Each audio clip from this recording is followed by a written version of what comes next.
What's going on, everybody? It's Bill Bailey with today's Boondoggle. And real quick housekeeping note, if you're watching us on YouTube or Rumble, please hit that subscribe button. Help us build up our numbers. And if you're listening to us on Spotify or iTunes or any podcast platform that you use, please hit that follow and subscribe button. It helps us to keep in your thread, and also so we can keep bringing you interviews like the one I'm about to give you today, talking with our friends across the pond. Mr. Kristian, is that Havard? Havard. Havard. Whenever I come to the States, I always get Harvard. Obviously, everybody says Harvard. It's like they can't say it. They can't say Havard. Like I think one guy in Florida said Havard. So that's the closest he got. Havard. That'll do. Nice. I love those Floridians. They got it. But yeah, the band Xentrix. Yes. Thrash metal legends of the UK, right? Well, supposedly, yeah. We've been around since the 80s. We've been in and out, as is our way with. Sometimes we just hit the wall and had to stop, and then somebody says, "Why don't you get back together again?" So we do, But we've been going now on this run for a good. It's coming up for 10 years, so I think we're back for a while now. So yeah, I was going down the rabbit hole checking it out. Some of your guys' stuff, but usually when I have somebody on for the first time, I like to get a quick little background timeline. So. Do you remember originally what did you want to be when you grew up? I think I wanted to direct movies. I remember being 7 and going to see Star Wars, and I was a mad Star Wars fan. So it was like, yeah, I want to direct movies. And then a guy who I knew down the road when I was about 11, he got an electric guitar, and that was it. I wanted to play guitar in a band, and it was like that was just the ultimate thing, We was like I sold my my first Atari, the console things. Yeah. Sold that, got a guitar, got this like Les Paul copy thing for like £40, and just plugged it into my parents' stereo, made this horrendous noise with it, and that was it. Just kept trying to push it and try and do more gear, try and get other people I knew to like play along, because there was no one I knew. There was this other guy that got the guitar, he gave up, and it was like, it's just one of those things that you've got to stick with it. I mean, it's easier now, you've got the internet and things like that. Back then there was nothing, there was no magazines, I didn't know how to get the sound or anything. I was like buying these, and it started to buy these really cheap rubbish pedals, like you think they're great at the time, but they sound horrendous. But that's basically how I started off playing in a band. And then I think when I was 15, I got in with Chris, who was the main guy in Xentrix, and the band he was in at the time was called Sweet Vengeance, and we were like sort of new wave of British heavy metal sort of stuff, Iron Maiden, Judas Priest. He was really into Y&T. Y&T was one of our big things. And so, I got in with him, and the rest is history, really, after that. Nice. So, I mean, like originally, you Star Wars get you, and you wanted to direct movies. Yeah. And then, your friend gets the guitar, but what else was it that like attracted you to that? What was there any like musical artists back during that time that were kind of like, led you in, were the gateway? Yes. So I remember when I was at high school, somebody introduced me to AC/DC, and he knew all the words. A guy in my class, he knew all the words to "Can I Sit Next to You, Girl" by AC/DC, and I was like, well, what is this? What is this music? What is this thing? So his brother he didn't own many records. His brother owned these records, so we used to sort of steal them from his brother, and we'd sneak into his house and play them. And I think the first album I bought was Back in Black. That's the first time I bought with my own money, and I still have that record and still play it regularly. And then you kind of, with me, it was like I just kept wanting more and more. So it was like you move on from AC/DC, and then maybe it was into like Iron Maiden and Rainbow and Judas Priest, and then eventually Motorhead, and then a guy I knew in my school, he was really into Venom, and it was he was like obsessed with Venom. The black metal record came out, and we were all into that, and he was like doing all the ups. It was ridiculous, really. He was writing pentagrams everywhere and doing upside down crosses, and didn't even know what he was doing, And then we moved from there, and Metallica came out, and then Slayer, and that just led you into this sort of wanting this heavier and heavier thing, and that's basically how my sort of when I was playing guitar, that's what I wanted to be. I wanted to get into that heavier type of music. But my background's always been sort of metal. I say we're thrash metal band with the emphasis on metal. We're not one of these. A lot of thrash bands, I have a hardcore influence or a punk influence or even a funk influence, but we don't have any of that. We're straight laced heavy metal. Really, we're brought up on the sort of new wave of British heavy metal, Iron Maiden, Judas Priest, and that's kind of like that's our backbone. That I think you can hear that in our music. Personally, yeah. I think more than some of these sort of other bands that like in our sort of genre. I think it's you can hear that we still sort of cling to that sort of the spine of it is heavy metal. Yeah, I could definitely pick that up, and you're saying you kind of like in high school were started getting with like-minded people, and your friend some of your friends were just like they gave it up. You stuck with it, you felt it, you stayed disciplined. What was it like when you guys are in school and you're playing, getting together and kind of playing, but what was it like trying to get out in the music scene where you were growing up at? What was that like over there? There was a little flurry of it locally. So there was about 3 bands that used to play sort of, you'd make your own gigs. So you'd book like this sort of little club and you'd advertise it. You'd go around and, make posters and put them on walls illegally. And, like just go around and you maybe, you'd get like sort of 200 people at the gig. So there was some quite good, we did some quite good gigs early on. They'd be like, we'd be playing we always play our own stuff because we're always writing our own stuff, but then we'd throw covers in. I'm trying to think what covers we actually did. I think there was some Judas Priest and some Iron Maiden and things like that. And we kind of like build up this little bit of a following, but it wasn't until I think it was for my 18th birthday, a local studio had like a deal on that you could go and do a demo like for a weekend for I think it was £100. Maybe it was more than that. Maybe it was 150. Anyway, and I managed to talk my father into like, so like, come on, Dad, it's my 18th birthday. Can I have this for my present? Like. He's like, okay, I'll get you for that. So it was like, that was the demo. It was like my 18th, he paid for the demo, which was a demo that ultimately got us a deal. So that was quite cool and fortuitous, really. That it was an investment, Yeah. It was cool that, we managed to make that step reasonably quickly because, a lot of the bands that were probably better musicians than us, didn't manage to actually make it to actually get vinyl releases and things. So I think we were quite lucky and maybe in the right place at the right time at that instance. So yeah, I don't discredit that.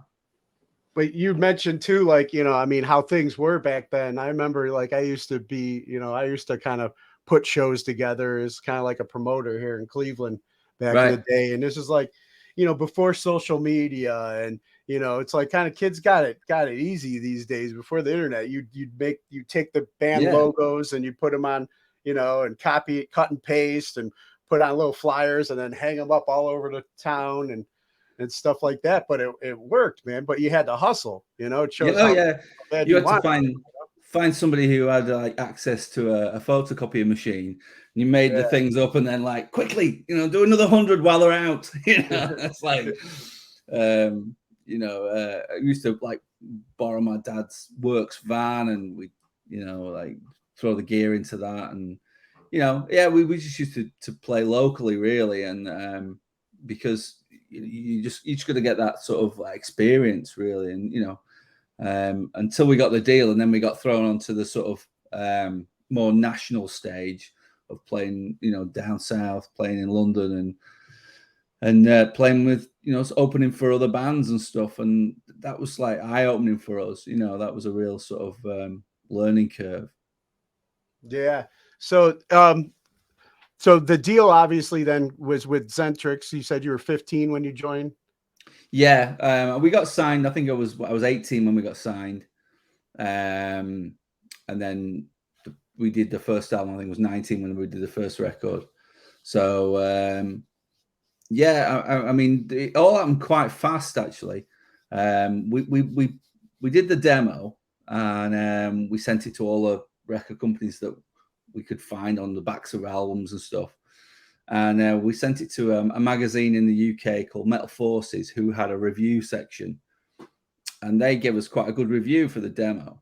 And we then got a phone call. I think it was a phone call because I think our drummer put his phone number on the demo, on the review, and he got a phone call from a guy from Roadrunner, Mark Palmer, who said, you know, you haven't sent it to me.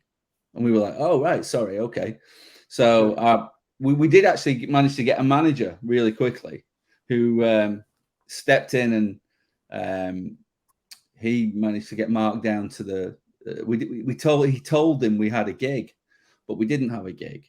We just had like a room upstairs in a pub, and we had all the gear set up, and we just made sure that he'd missed his train to go back to London, and we just played to him. So we played like half an hour, I think, to him, and he went away and came back and offered us the record deal. So it was like, yes, you know, we're going to be rich and famous, rich beyond our wildest dreams. Yeah, well, you like that happens. They said 18, you know. Yeah, like, yeah. The start. Well, there you go. That's it. You know, it was good times. You know, and then we did that first record. So we had the guy came over from the US to produce it. A guy called John Coniberti, who's more famous for doing Joe Satriani, but he was part of the Bay Area thing. So he'd done Violence and Forbidden. I think he'd also started off doing Dead Kennedy sessions in San Francisco. I think he was part of the session. I don't think he produced somebody. He was part of that. But he's a great guy, you know, and he kind of sort of whipped us into shape, and you know, gave us a few lessons, because we our first album we recorded in Birmingham, which is about sort of 2 hours from where we live. We're more northern in the UK, but like Birmingham's like it's renowned for being the birthplace of heavy metal, because you know it's Black Sabbath and it's Judas Priest. And in fact, I went back last week. I was there, and they have in the town centre now. They've done a lot of development, but they have the Black Sabbath bridge, where they have there's like a bench with these. If you Google it, it's got the pictures of, you know, the guys from Black Sabbath, Ozzy and Tony Iommi and Geezer and Bill Ward, and opposite that is the road where we did our first album. And I was like stood there going, it's down there, and there's the bench. And I was like, oh right, that's weird, because there wasn't a bench there when we did our first album like 33 years ago, whatever it was. And the studio that we did it's completely gone, you know, it's not there anymore. But yeah, it was quite a thing. So but yeah, we went down, we did that first album down there with John, and you know, it was pretty rough studio actually, pretty basic. So he managed to get what I think is a really good sound out of what we had, you know. And I think we did it in start to finish, including mixing, was 10 days. So you know, it was pretty pacey, you know. So we when we turned up, we thought we were going to be like doing this sort of like everything separate and tracking everything separately. And he's like, no, you're all going to play at the same time in the same room like you would live, you know. And we were like, really? And he's like, oh yeah. You know, and he was right for that type of music. And back then, that's exactly what we should have done, you know. So it was quite a baptism of fire going doing that first record with him. Nice. So I was just thinking too, like, I mean, going back to you know, your 18th birthday, and you know, you're asking your dad, hey, Dad, come on for my birthday. I want this studio time to make this demo, you Yeah. know, and I've just imagined like most fathers are sometimes like, oh man, this is just a dream, son, you know, or but was he pretty supportive, or was he kind of like, all right, well, I'll give you what you want, and then to turn around, then what was that like when it was just like, hey, it's kind of paid off, you know, that we did that? Yeah, well, I think he obviously, like you say, exactly the same amount. You know, be kind of sort of like, all right, you know. I think he thought, well, it isn't the end of the world money. I'll put that up for you, but you know, it's probably not going to come to anything. So it was quite nice to give him that first record actually on vinyl. I remember seeing his face, thinking, oh, I didn't actually think they'd make a record, you know, because that was quite a thing, you know, actually make an actual album. So. Yeah, it's always nice to prove the old parents wrong, isn't it? Oh yeah, definitely. And then you know, so I've always kind of been like you know, curious about names and stuff like that. Like the name Xentrix, what were you part of coming up with that name, and like what does that mean to you guys? It's, to be honest, it was a weird one, because we were originally we were called Sweet Vengeance, which is a really sort of tacky new wave of British heavy metal name, you know. And Roadrunner said, like, we need to come up with a new name, and we need it fast, you know. So we were like, oh okay, right. So we were like going through all, you know, ideas and names, and I think somebody came up with the word centric, and then somebody said, oh no, if we put another X on, we can have two X's in the logo, and that looked really cool, you know. And we were kind of, I think half of us liked it, half of us didn't. I can't remember which side I was on at the time thinking about it, but it all of a sudden it was done and dusted, and there was this logo, and we were like, oh, okay, that's what we're called now, so let's go with it. One of the good things about it was, at the time, it was, and this was the attraction for me, it didn't have any sort of meaning to it, in you know, a different meaning. It was like, the idea was that it would just be associated with our band, if you know what I mean. Yeah. Weirdly now, right? So since we did that, there's all sorts of things that are Xentrix with Xentrix. There's like a set of skis you can buy. There's an ice hockey stick. There's a subwoofer for a car stereo. If you watch, I think it's the second and third series of Rick and Morty, it actually says there's a Xentrix Studios that does some of the animation. I think they're in India. I'm like, what? That's our name. Come up with your own rubbish name, you know? Nice. Yeah, you know what? First thing I thought of was like, you know, maybe one of the games that you would have played on your Atari that you traded in for your guitar. It does, yes, it does sound. It looks like that, doesn't it? I think that, yeah. But no, it's nothing to do with that, I'm afraid. Nice. So, you know, you were building the name in the England music scene there, and then you know Roadrunner comes along to put out that first album, and then they kind of helped you kind of take it take the show on the road and get out to the rest of the world. What's that experience been like? Oh, well, it was great. I mean, the first album was really quick, and then literally we went on straight after we did that album came out. We went on tour with the band. There was another UK thrash band called Sabbath. Now, Sabbath, the main sort of mainly famous for Andy Sneap, who was the guitar player, and that's how we met Andy Sneap.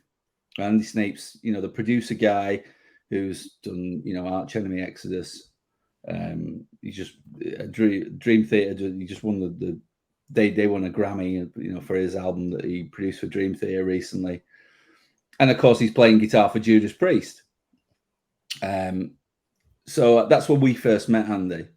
And we had I think it was 10 dates around the UK, and we learned a lot. We learned our craft, I think, from those early days with Sabbath. But we went straight from that, literally, to we had a Friday Rock show session where we did the Ghostbuster cover thing. And then we went straight into doing the second album. They really, so we had like the gap between our first and second album is literally 1 year. So, we had straight off that album coming out, we were like touring the UK, straight back in writing, straight back in recording. Then we've got another album out. So when the second album came out, we did get to go and venture out into Europe with the Canadian band Annihilator. We went around Europe with those guys, and a German band called Despair, who a few of those guys. So the guitar player from Despair ended up joining Grip Inc. with Dave Lombardo, who was in Slayer. So there's a few of those guys went on to do other things. Those guys were great. We really got on well with those guys on that tour. And then after that, we got to do more UK touring, and then it was back in to start writing for the third one. So it was good times. I think back then we crammed a lot into the time. It seems things take a lot longer these days, which is weird because you've got the internet. But we seem to see things don't seem to move as quick. I don't know why that is. Yeah, and then you guys were putting out videos then that actually were on Headbangers Ball and stuff too, that I saw back then. What was that whole thing for you guys? Because I mean that they played here in the States then, so your name was getting out. Yeah. I know we had people who used to write to us and stuff in the States, but we were always like, on at the record company, when can we go? When can we go? And they were like, well, I think there's a financial issues to shipping us over to the US, particularly to play gigs. So unfortunately, it never happened for us. But and we were always a little bit sort of bitter that, the American bands could come over to the UK and we could never go over to the US. But doing the videos was it was a great way to those things were done on a shoestring, you know what I mean? It's amazing that they got the airtime that they did. When we did the Fruiter's Vantage one, there's two shots, two sort of sides to it. There's a bit that we did in this quarry that was near us, and then there's another bit where we're stood in front of these glass buildings, which is actually in London, and we just totally guerrilla filmed it. We didn't have permission to do any shoots in those places. We were actually in London, and the security guard came over. It's what's called Canary Wharf, which is much more developed now in London. It was kind of early days of it then, but it had glass buildings. We were like, let's go in front of these, let's stand there and get this video shots. And this security guard came over and said, have you got permission to do this? And we were like, oh, yeah. And he sort of like sloped off to try and ring somebody to find out if we were lying. We were just like, quickly do it now. We did like one pass of it. Yeah. It was like, come on.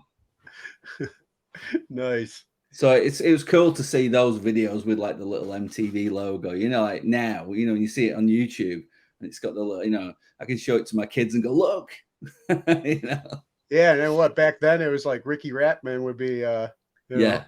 on VJing it or whatever. So yeah, I remember sitting home watching that. That was like, okay, Saturday nights or whatever, I'm staying up late watching some Headbangers Ball. I learned about so many, great bands. It opened my eyes to so much music back then. Yeah. And then you guys kind of like had, like you said, we're going since the 80s, and then you kind of had like a time where you took a hiatus, or a couple times, I think you were saying. Yeah. You guys were like, all right, you just kind of got like just kind of burnt out with everything, and just like, okay, maybe I need to start focusing on this and that, but then that itch comes and takes you back out. That's pretty much it. I mean, in the 90s, like, the music shifted. The thrash thing became like a bit of a dirty word. People weren't all that interested in it. Especially in the UK, everything was changing. We tried to change a bit. We did our third album. We tried to sort of reinvent ourselves a little bit, maybe get a little bit, less sort of aggressive, which it feels like the wrong thing to do now. But, at the time we were kind of like trying to keep alive really as a band. So we were like, well, let's try and develop ourselves. And, grunge was coming in, and it just kind of like, nobody was interested in us. So, a few of the guys were just like, look, I'm just going to opt out now. We're just going to stop. So we've had our run. Let's finish it off. And then, it gets to a few, like you say, a few years later, and somebody says, should we get back together? Should we have a jam? We do. And I think we got back together for somebody's birthday, I think. And then we played a gig, and then, we got offered some shows that didn't happen. And then it sort of all falls apart again. But then the last time, we decided, like, let's keep it going. And until we did we started writing for the Bury the Pain album, and Chris, who was the original singer, decided, he was going to stop again. He just had enough. Not for any particular reason. He's just a bit like that. He'll sort of do one thing for a while and then just stop. He's kind of like, we call him, he's digital. He's either on or he's off. He's either doing it or he's not. So he's just like that. So it was like you guys kind of always remained tight. There was no real bad blood. You're just like, all right, man, we just need to. Yeah. That's really how it is, really. You sometimes maybe don't speak to a couple of them, for a while. But I mean, myself and the drummer have always, we've always done stuff. So we've known each other like 35 years. So we've been playing together for that long. It's like, but Chris was the original singer. Like, he opted out, but we're doing. Sorry to jump around on your timeline, but we're doing this Headbangers Ball tour in Europe next month. So okay, nice. I didn't even know Headbangers Ball was still a thing, but we got offered it. Yeah, I'm looking for it. Where's it at? Yeah. So we got offered like 13 and pregnant and all this stuff on MTV. Now it's not even music anymore. Exactly. But we got offered these dates. It's like 2 weeks in Europe with there's 4 thrash bands on. There's Artillery, Whiplash, Us, and Violence. So we're going around Europe, and so we got offered these dates maybe 6 months ago, maybe a bit more, and we said yes, that'd be amazing for us. That's exactly the right thing. But our current singer Jay, he rang me up and said, I might have a problem. I'm like, wow, what's up, man? He says, I think my wife's pregnant, and the first date is going to be like pretty much the first date of that tour. Due date, rather, is going to be the first date of that tour. Like, oh, okay.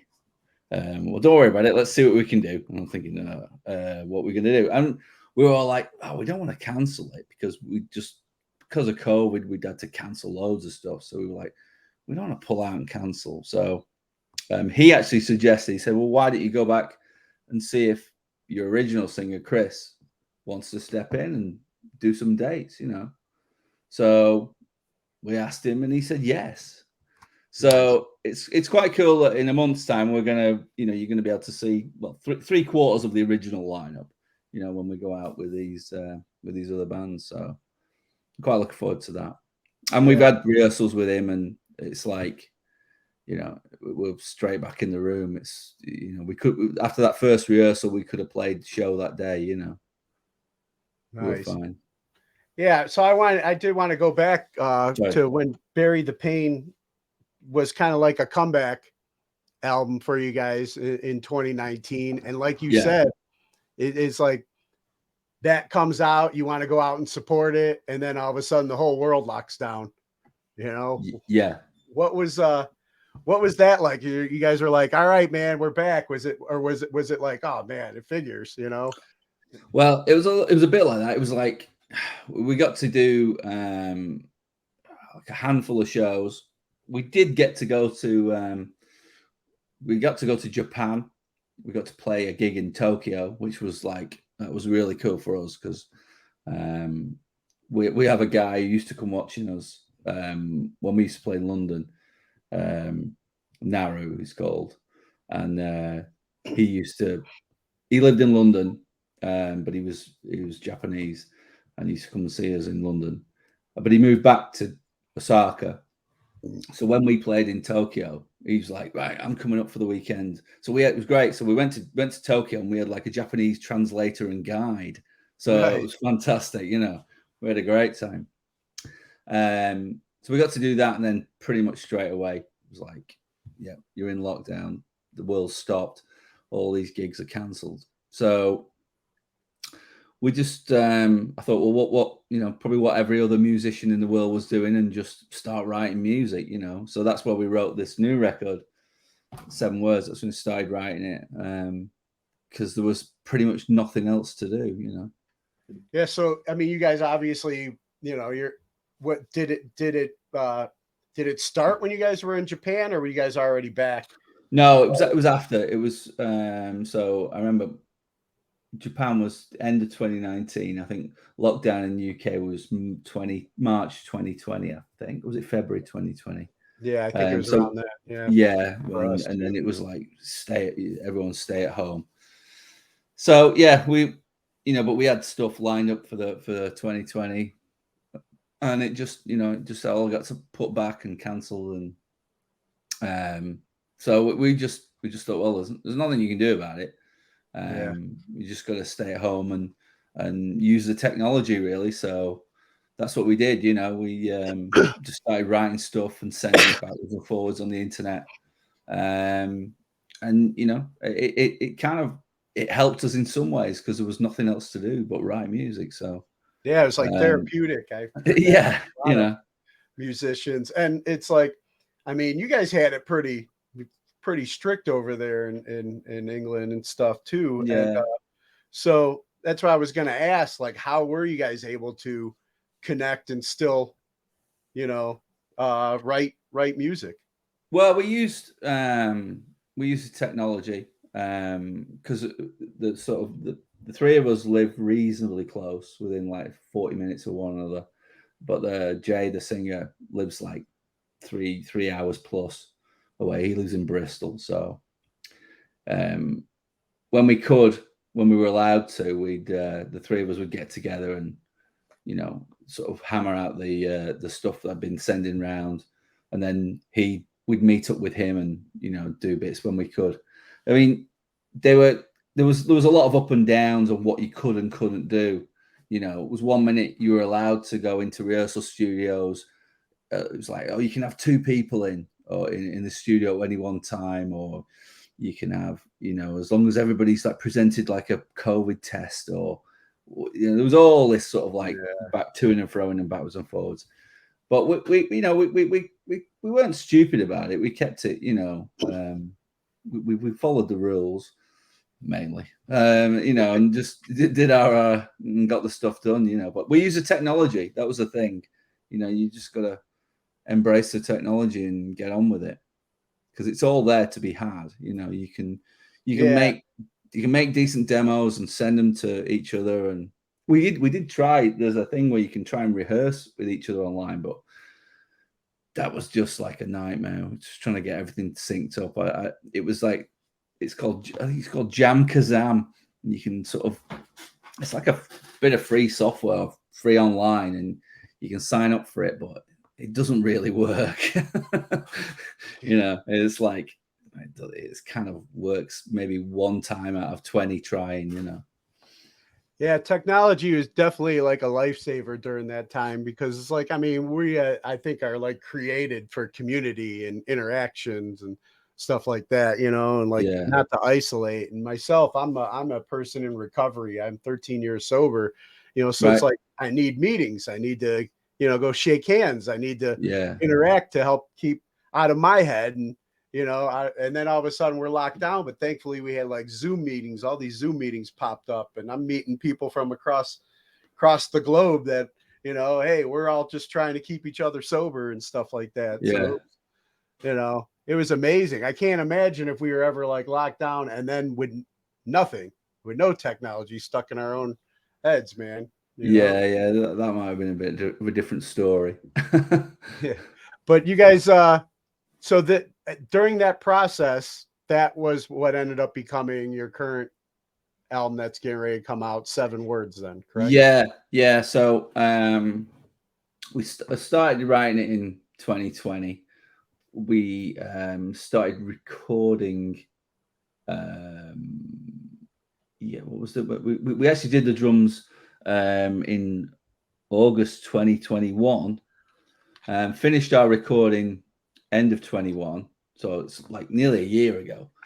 But we wanted Andy Snape to mix it, and I don't know if you know, he was out in the US with Judas Priest, so he was like, "Well, I'm out doing that for a bit, so you might have to wait till April," I think it was, till he could get around to mixing it. So it's like, fair enough, we can wait. We've taken this long, so and then he sent us the mixes at the end of April. It was pretty much done, but then we have to wait for. I don't know if you know, there's like some global shortage of vinyl. So the record company were like, I think I heard it's all Adele's fault. Yeah, blame Adele. And so we had to, you have to sort of leave a big period before they can announce that, because everybody wants it on vinyl again. I mean, I can't believe we're doing this time. They're actually bringing it out on vinyl, CD, cassette, and picture disc. This is going to be the first time we've ever had a picture disc. I'm quite excited about that, I must confess. I'll be getting quite sort of like nerdy and geeky about wanting the picture disc. And they're doing it on like different colored vinyls, like got this sort of funny colored yellow one and a green one and a blue one. And, so but people want this stuff. They like sort of collecting it again, So I've always been that myself. I like having something physical and enjoying the artwork and like reading the lyrics and stuff like that. I've not been a huge fan of the whole push for streaming. I mean, sure, it can be convenient, when you're like traveling or something to have to listen, but I'm a collector at heart. So I'm glad to hear that a lot of that is starting to come back with people. The demand is back. Definitely. It's, I mean, it's definitely a thing for bands of our size. People want that sort of like collectible item. So and fair dues to our record company, Listenable. They seem to have put these little packages together for people to get hold of. I don't know how easy it'll be in the US. I'm hoping that the stores and Amazon will take it on board, so that people don't have to try and get it from France, because that's where they're sending it from. So to get those collectible stuff, the normal CDs will definitely be in the Amazon and the record stores, but some of the more sort of coloured vinyls and that, I don't know. We'll see. I don't know. I'm not in control of that stuff, you know. Yeah. We just get the flack on the internet off people about it when we can't get it. Yeah. You know, You guys are the punching bag. Yeah, why won't you send it to me? Yeah, why don't you put it out here? Yeah, exactly. They don't know how the whole system works sometimes. No, the shipping is too much for this. I'm sorry, it's not my fault. I don't know. But so 7 Words, the name of the new album. It's scheduled to come out here in November. What was me with the names once again? What was the inspiration behind naming it 7 Words? Well, this time, this is the first time that I've pretty much not done. I've done one song lyrically on this album. I let Jay, because this is the first time he's been part of writing an album from the start with us. So he was like, I've got words for this. I've got words. And I'm like, great. It's one less thing for me to have to do. But I also think it's cool that when a singer, once he writes the words that he's got to sing, so he's got to portray, and put the emotion into it. So I'm like, no, it's all good. I think you should do it. So now I'm having to ask him, because I'm doing these interviews and I'm saying, okay, so tell me, what is this about? Because they're going to ask me about it. So I know that the 7 Words, the song 7 Words is about change and revolution. And he picked this thing because there's the 7 is kind of like a powerful number in like spirituality, mythology, even religion. So he's put these 7 sort of word phrases in his lyrics. So the chorus has these 7 word lines, and it's all about change and revolutions. I think his 7 words are: the end of this has just begun, and no love lost, bring me the chaos. It's all about sort of like, I want things to change so much that I'm just going to like throw everything at it. I don't care what happens.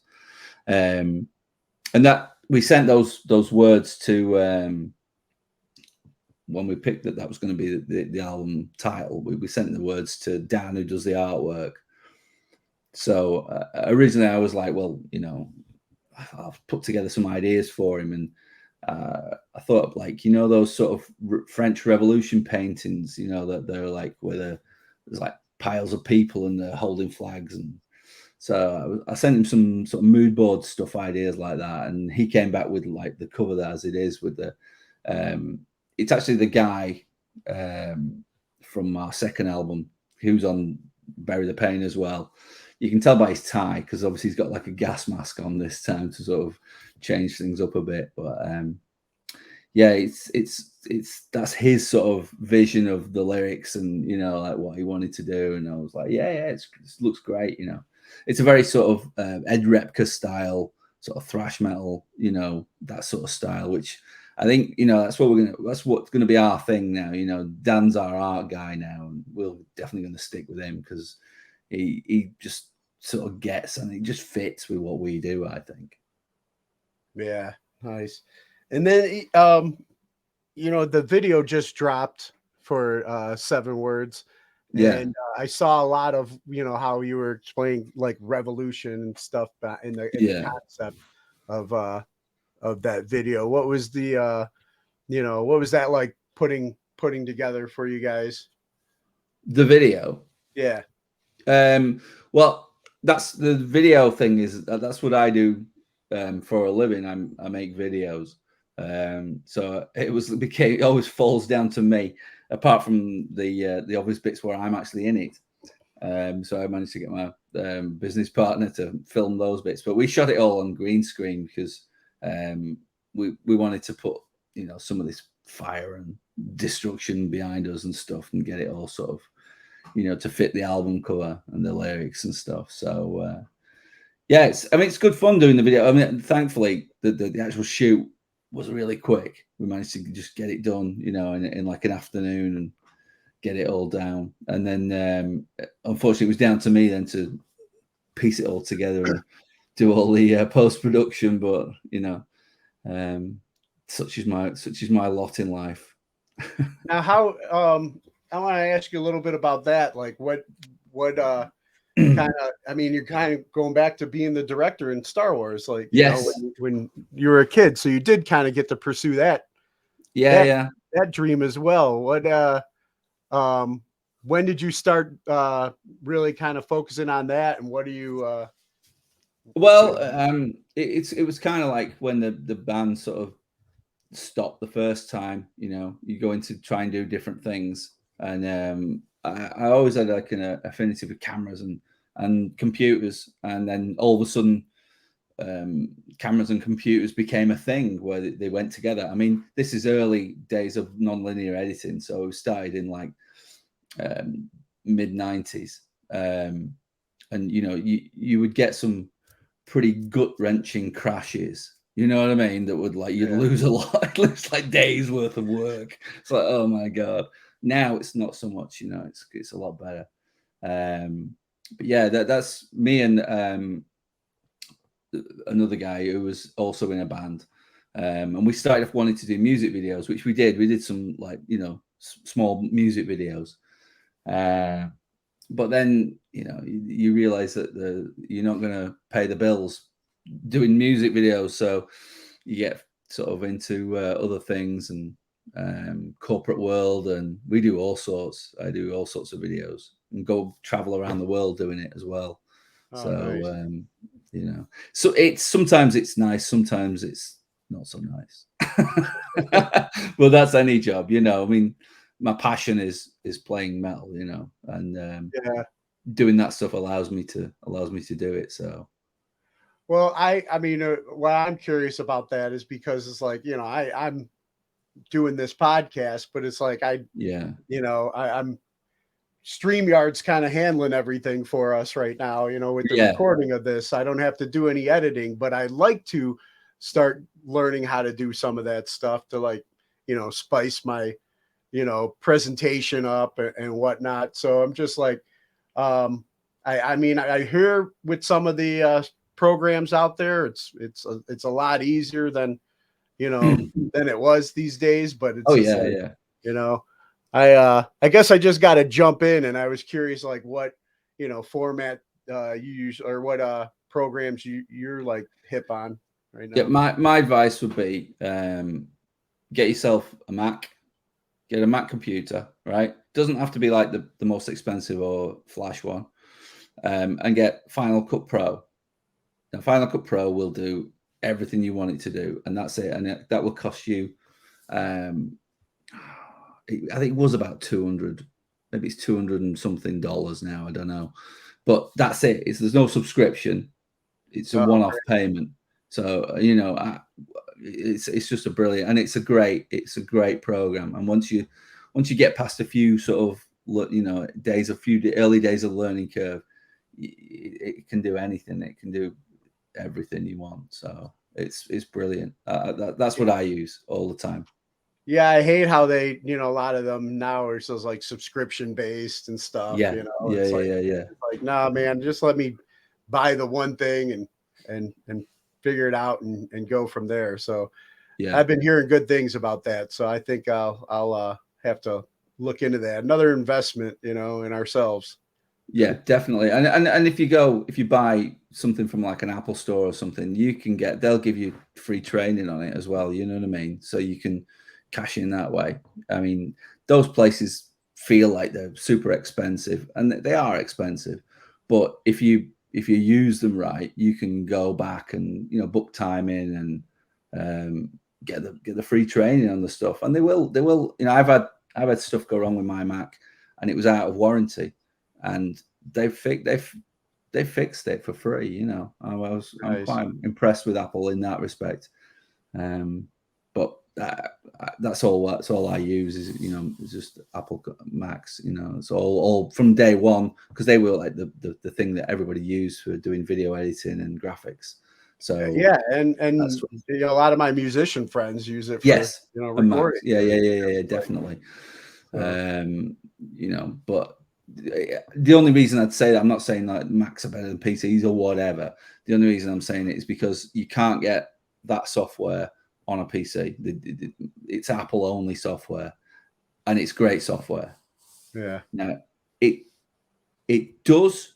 I have had. I'm not saying it's crash free. It very rarely crashes. But one of the good thing about it, and this is amazing, that I think it's been out for over 10 years, and in all that time, if it crashes, you don't lose anything. It goes straight back to where you were. You just start it up again, and you haven't lost anything, and Right. that is amazing. You know what I mean? That's brilliant. You know. So Yeah. there you go. You heard it from me. Nice. Salute to Steve Jobs. Yeah, definitely. But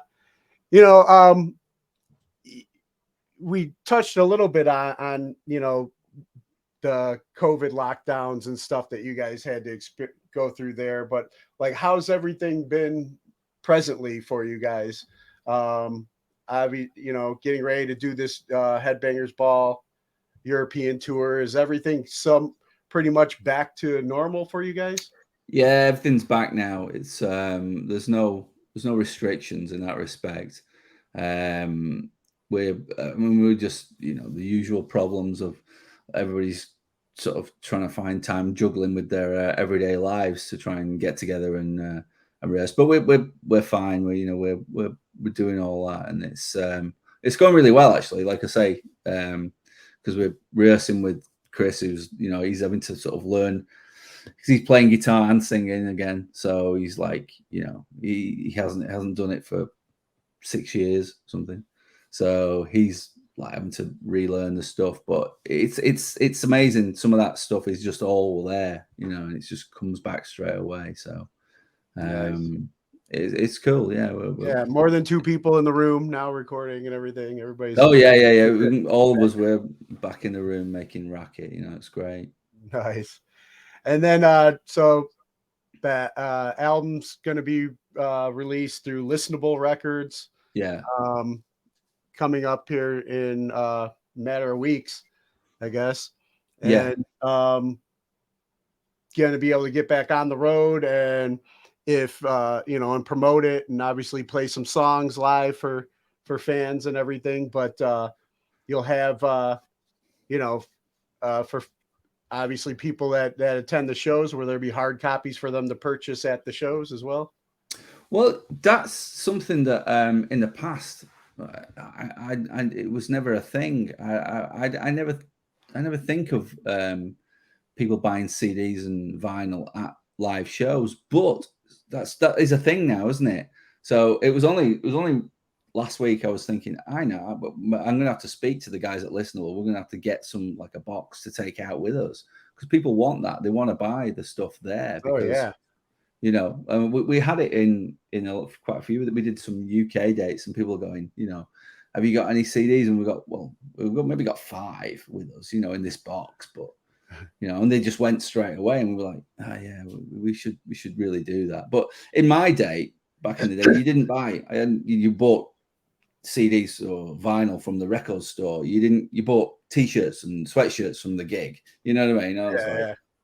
I don't know if that's the same in the US, but that's what it was like in the UK. I mean, I was at a show last night covering it. I don't know if you heard the artist Wednesday 13. Oh yeah. Yeah, I mean, he had all kinds of stuff, a little pack of guitar picks being sold, tapestries, the vinyls, the CDs, this autographed drum thing, and I mean, they're marketing everything, and people are buying it up, man. So it's definitely like that here in the States. I guess the kids, that go, that's where they like to spend their allowance or whatever. Yeah. It's one of those things that I'm gonna have to look into and maybe get, because we have a guy that sorts all our merch out, and obviously he's separate from the vinyl side of things, so we're gonna have to sort of try and amalgamate that stuff together, really, I think, so that people can actually just go to one store and one shop when they come to a gig and buy what they need. Yeah, for some of the smaller touring bands here, in the States, that's the difference between like, eating that night on the road or Yeah, not eating or filling the gas tank to get to the next gig, yeah. you know, or not, for those guys. So, I get that, man. Um, but well, we've been going at it almost an hour now. Yeah, I I might need to wind it up in the next couple of minutes. I think I might have another one. So Okay, great. I just had a couple questions I normally sure. ask guests on there that I'd like to ask you. Um, what is a class that you feel should be mandatory before finishing school and going out into the world today? Ooh, right. That's a good one. I can't think of anything. A class that's mandatory. I think it should be how not to be a dick on the internet. I don't know. Yeah, you'd think that was a given, but no, Yeah, because it's much older. people just seem to think that they can say what they want and get away with anything. I mean, people can say what they want to us. We don't care, but there's some horrendous things put out there. It's just like sometimes you need to think before you type. I think Yeah, exactly. And then who are three people who've inspired you or you can credit for making you the person you are today? Um, inspired me. Probably George Lucas for doing Star Wars because that's obviously one of my big passions. Randy Rhoads because he's my favorite guitar player. So it was like he's the sort of the benchmark that I'll never ever even be able to get anywhere close to. And then maybe my dad for like paying for that demo. Yeah. I gotta give him some credit for that. Really, Yeah, for sure. Shout out to dad, man. Starting this whole journey. Awesome. And then favorite toy as a child. Oh, definitely my Millennium Falcon Star Wars. Nice. The big one though, Yeah. with the figures and stuff. Yeah, that was amazing. Although I did have, you couldn't get it in the US, or you had a different version. They did a Death Star that was like cardboard, and you kind of you folded it out like a board game, and then you put this other stuff on top and made it, and it all sort of slotted together. And that was just like at 7 years old, I was just playing with that. Like it just fell to bits in the end. They're Nice. really hard to find. I've had a look on eBay, and if you find like one that's even just it's like 500 quid, $500 or whatever. They're just a holy grail of things to find. Oh yeah. Yeah. I look back at all the figures that I had and all the stuff I had and just Yeah. burying them in the sandbox and like taking a magnifying glass and lighting them on fire and stuff. It's like how much money I just totally wasted and burnt things, Definitely. But awesome. And then well, I mean, I know you gotta wrap and get ready to get to Sure. your other interview, but one more time for Sure. any fans that are listening and watching, if they want to support you guys or learn more or follow you guys like on social media or whatever, where would you send them? If you go to www.xentrix with an xentrix.co.uk, not .com.co.uk, or even put it into Google, they'll find it for you. On that will take you to our Facebook. It'll take you to our Instagram. It'll, from there you can find the YouTube stuff and check us out. I know we're on Apple Music and Spotify. It's there is I think there is like a DJ that uses our name, but we come up before he does. So if you can get that XENTRIX in, you'll find us on there. Nice. Well, Kristian, thanks a lot for your time, man. It's been really good talking with you. And if you wouldn't mind, real quick before I let you go, you mind doing me a favor? Sure. Cut a promo ID for the show. Just introduce yourself, and you're listening to today's Boondoggle. Okay. And hi, I'm Kristian from Xentrix, and you're watching Boondoggle. Awesome. Thank you so much, Kristian. Appreciate it, man. See you, man. Thanks very much. All right. Take it easy. You too. Bye-bye. May the force be with you.